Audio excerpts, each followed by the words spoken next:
Hey guys, welcome back to the channel. Today we're doing some more track maintenance, track prep on the M3. So we actually have an autocross day booked tomorrow at the local autocross track. So it's like a hybrid track and parking lot kind of thing, but just a little day, get my feet back wet again. Haven't been on track in a while, so should be fun. But before we do that, we need to do some maintenance and track prep to the M3. So one of the important things that you need to do when prepping your car for the track is making sure that you're going to be able to stop. So pads, fluid, and stainless steel lines. We already have upgraded pads on here. We have Ferodo DS2500s on the front and the rear. They're more of an upgraded street pad, not too aggressive, good mix between a daily and a semi-track use. We also have stainless steel brake lines. Those are from a company called Spiegler. They're super nice, stainless steel braided with a plastic coating over the top, so that you don't worry about rubbing through on anything if they make the slightest bit of contact. But the last step we need to do is fluid. So we're gonna upgrade to Motul RBF 600 fluid. That way when we get the brakes hot on track, we don't cook the temperatures in the fluid, we don't boil the fluid, and we maintain brake pressure. So this fluid's a lot better for high temp, high heat, repeated track use. I've used this fluid before, never had an issue, and I've gotten the brakes hot, quite hot enough to change the color on the calipers. So we should be good, but I'm gonna walk you through what it looks like, what you need, the setup I'm gonna use, and everything you need to do a brake flush on an F80. So the traditional way of doing a brake fluid flush or bleeding the brakes is that you need a second person inside the vehicle pumping the brakes to build pressure, and then you can release the pressure at each corner, and that's how you move the fluid through the lines. But since I'm going to be doing this by myself, I have a power bleeder, and I will be using that to keep constant pressure up in the fluid reservoir. That way I can just go to each corner, open the line, let the fluid flow out until I have enough in each line that I've got all the new fluid in there, and then we'll be good to go. So I'm gonna show you what it looks like to use the power bleeder, how it's set up, what direction you need to go on each wheel, and everything that you need. So let's go ahead and get the car pulled out, get it centered in the garage, and we can go ahead and get started.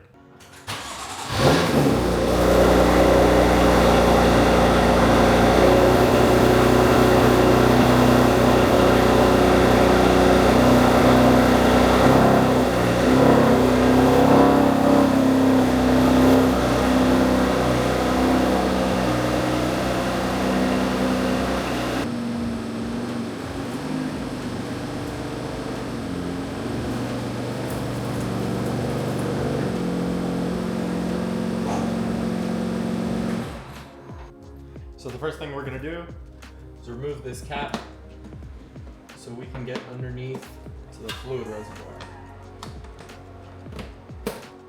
Okay, so I've got everything laid out here that we're gonna need to perform the brake fluid flush.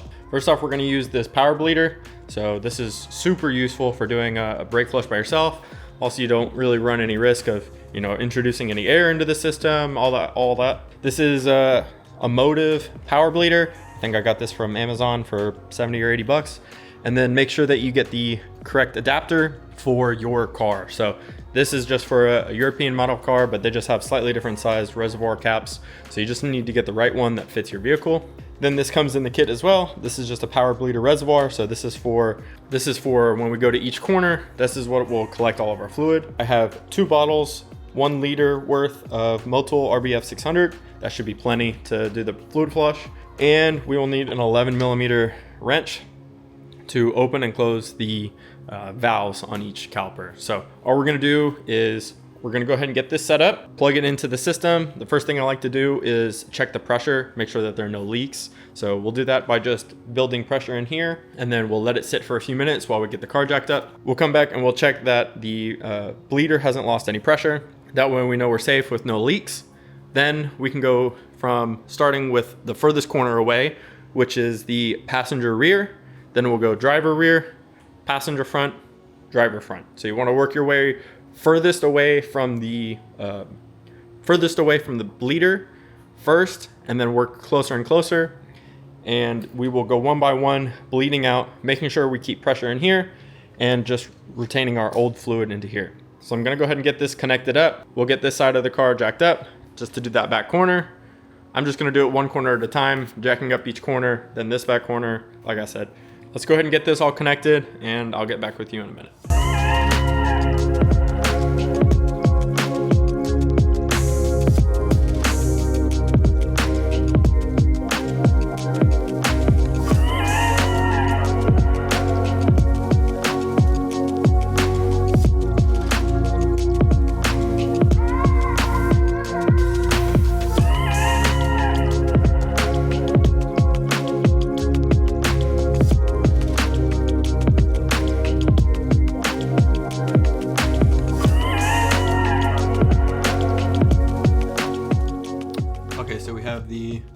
are connected here, back on the back side of the caliper. Everything is still closed for now.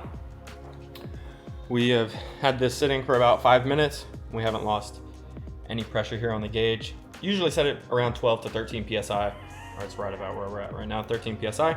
So I'm gonna go ahead and relieve the pressure in this system, then I'll fill it with the fluid, then I can build the pressure back up, and then we can start by relieving the pressure and letting all the fluid out on that back passenger side first. So let's go ahead and fill this up, and then we'll get started.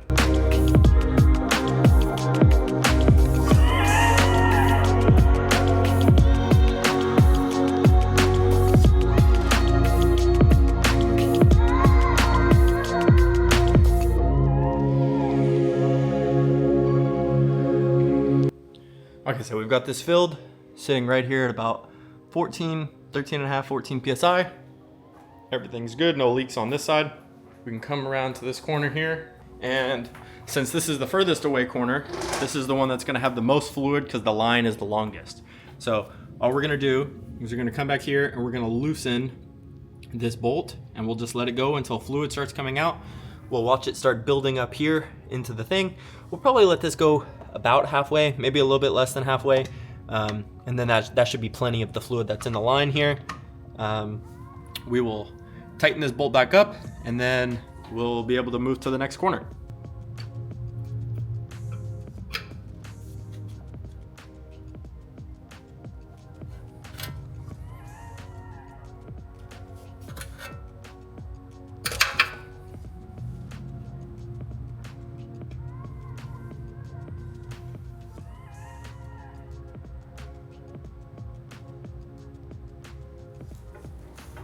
Okay, so we've got it loosened. You can see fluid is coming out, flowing through the line here, and we're slowly starting to flow up here. So all we're gonna do is we're just gonna sit and wait, let it go, and we're just gonna keep an eye on this pressure here. Make sure that it looks good, staying right about where it is. As long as it doesn't dip below 15 PSI, it's pretty much fine. The only other thing we can come back and do is we'll just come back and pump it a little bit more while it's going, so that won't really affect it. But other than that, we're just gonna wait until this side fills up, and we'll be ready to move to the next corner. So you can see here, go slowly, but not too slowly. So like I said, we're gonna let this fill up about halfway. That should be almost all of the fluid here in this line. We just have it cracked loose. You don't want to let it go too loose, otherwise it'll start to drip out. So have it go nice and slow, and we should be good to go from here. So I'll keep showing you guys what it looks like. I'll probably skip going to the other corner because it looks exactly the same, but I'll show you guys what the fronts look like because those are a little bit different, as we have 2 bleeders on each caliper. So I will finish up both of these rear corners and talk to you at the front.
Okay, so now we're at the front here.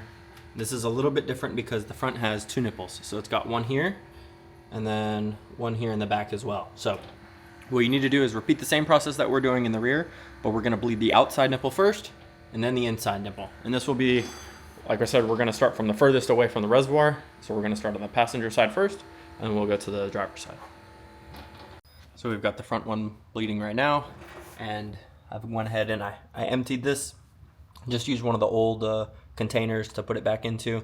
But we don't need to bleed this one as much because the line from the reservoir is a lot shorter. so there's not going to be as much fluid in here. So we can bleed this one, it won't take too long, and then once we go to the inside one, it'll be even shorter because the whole line will be bled. We will just need to bleed a little bit inside the caliper. So we'll be pretty quick here. We're gonna go ahead and fill this one back up. You can see we'll check our pressures over here.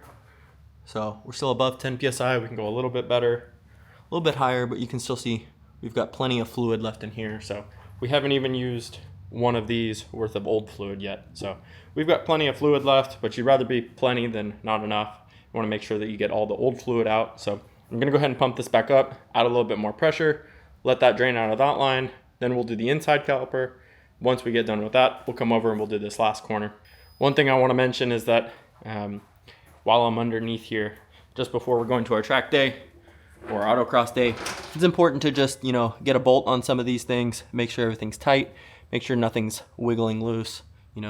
I've had an issue that I had one of the brake lines wiggle loose, and I actually lost all my fluid and lost brakes. So you just want to make sure everything's tight. All the brake line bolts are tight, all the bleeder valves are tight. Check all that while we're underneath here, might as well. It's a good measure too. So most of these things I have paint marked on the torque spec, so that helps to make sure nothing is moving. Easy side of reference. So we're gonna go ahead and finish this caliper. We'll get to the driver's side and then we'll be all finished.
Well, that's it. We've got all four corners bled. Everything looks good. We still have plenty of fluid left in here. Kind of waste a little bit, but that's okay. So all we've got left to do is we're just gonna go ahead and remove this reservoir, go ahead and put the filter and put the cap back on. Leave this, go ahead and drain this. This is all wasted. Clean everything back up here. We'll put the cover back up on the top and we'll be good to go. So we've got the car all back together. Everything's put up, everything's cleaned up. Wheels are all back on. We're just gonna do a few more things to get ready for the track day tomorrow. As we took the wheels off, always make sure to torque those. Gonna put them to the proper spec. Other than that, we're gonna go ahead and pack our track box, put some tools in there, put some safety things, extra oil, all that kind of stuff. We'll go ahead and get that done. I'll show you what I include in my bag. Go ahead and pack the car and we'll be ready for tomorrow. Okay, so we got my box packed here. It's pretty simple. On the bottom, we just have a set of sockets and wrenches. Then here we have a set of screwdrivers. Underneath we have Torx and hex bits. It's pretty common on BMWs, so figured to have a full set of those. We have a tire pressure monitor. That way we can just set our pressures correctly when we get off the track, when the tires get warm. An impact with a socket for wheels, some spare oil, a set of wrenches, some zip ties, and an angled impact. So that should be mostly what we need. Don't go too overboard. Normally throw a set of gloves in there too, just so that I keep the car a little bit cleaner if I have to work on anything. Other than that, we're pretty set. I'm just gonna bring a set of chairs, a little bit of water, and we'll be good to go. One thing I forgot to mention, we're gonna go ahead and add our torque wrench in there. Just make sure we have our wheels tight. We don't want those coming off on track. Other than that, the car's pretty much set, ready to go. We have brake pads, fluid, stainless steel lines, wheels and tires, coilovers are all set up. Everything's pretty much ready to go. Oil change was done less than 1,000 miles ago. Fresh brake fluid, we should be all ready. That's gonna do it for today's video, guys. I hope you guys enjoyed. Let me know if you have any questions. I hope you guys were able to see that this isn't too complicated of a process. Doing the brake fluid flush with a power bleeder really makes it a lot more easy, a lot more simple. So easy to do with one person. Don't run the risk of getting any air into the system, all that. So if you guys enjoyed, please leave a like, leave a comment. We're gonna go ahead and film tomorrow. I'll let you know how the autocross event goes. Should be getting some POV driving, some timing, all that kind of stuff. I'll try and get all that recorded. But other than that, I will see you guys in the next video.